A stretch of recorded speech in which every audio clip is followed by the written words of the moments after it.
ये है दिल्ली जयपुर राष्ट्रीय राजमार्ग 8 स्थित बाबा प्रेमदास की नगरी सालावास गुर्जर गांव, जहां से बसई, लोधाना, पीथनवास, गढ़ी बोलनी व खेड़ी मोतला गांव को रास्ता जा रहा है।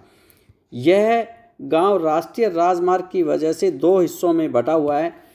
एक तरफ आप देख रहे हैं राष्ट्रीय राजमार्ग को क्रॉस कर लोग बैरियावास व रेवाड़ी जाने के लिए इस कट का प्रयोग कर रहे हैं।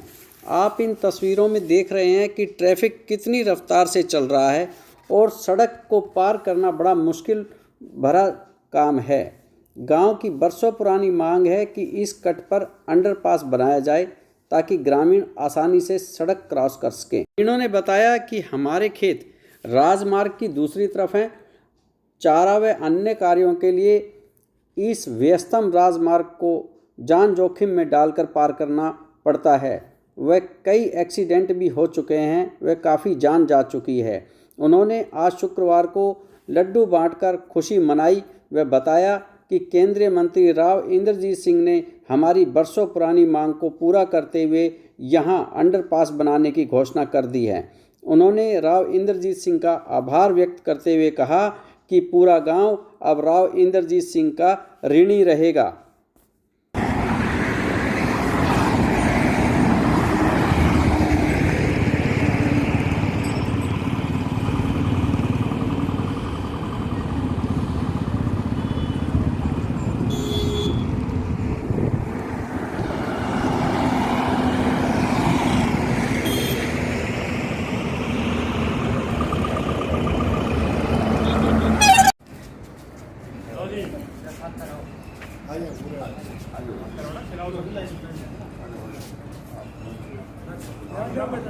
आपने भी ले लिया।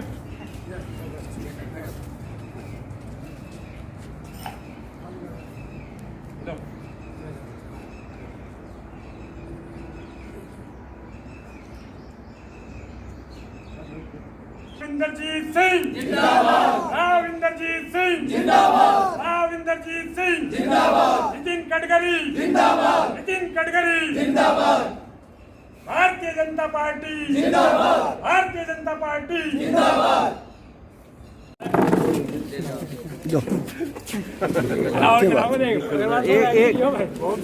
आग दौड़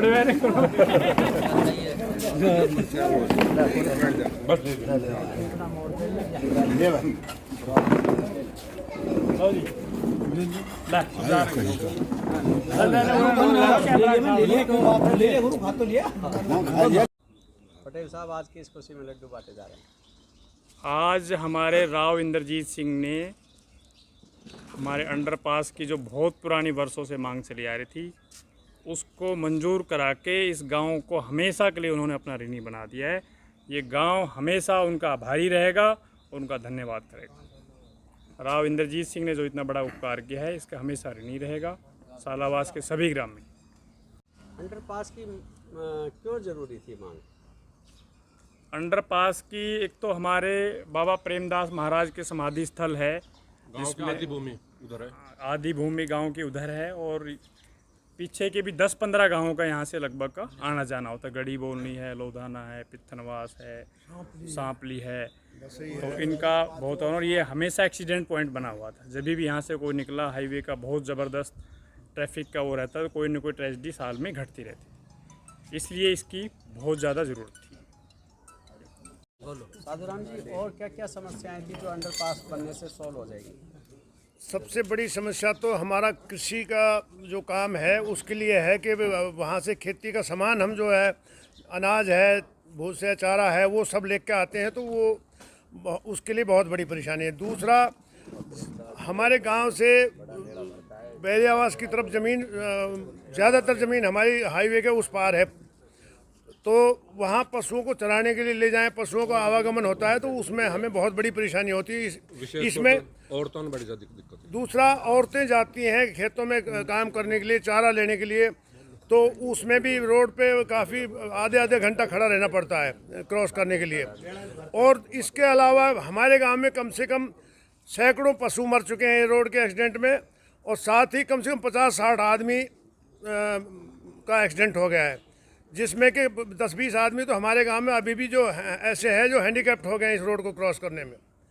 जिनकी मौत हो गई उनको तो छोड़ो, बाकी रोड क्रॉस करते समय जिनका एक्सीडेंट हुआ है उनमें बहुत से लोग तो ऐसे हैं जो हैंडीकैप्ड हो गए।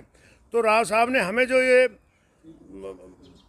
अंडरपास बनवाने के लिए गडकरी जी को जो प्रस्ताव दिया है और सैंक्शन किया है, हम राव साहब के आजीवन आभारी रहेंगे। गांव सालावास में धुलंडी के दिन बहुत विशाल मेला लगता है, तो वहाँ पेट के बल जो लोग बाग लेट करके बाबा प्रेमदास के जो उस तरफ रेवाड़ी की तरफ हाईवे को क्रॉस करने के बाद मंदिर बना है, वहाँ पेट के बल जाने वालों को भी बहुत बड़ी समस्या होती है। और इधर धुलंडी के दिन जो लोग बाग आते हैं तो उसके लिए भी पुलिस को भी और गांव को भी बहुत बड़ी समस्या का सामना करना पड़ता है, क्योंकि रात भर पेट प्लेनिया चलने वालों को और आने जाने वालों को सबसे बड़ी परेशानी होती है।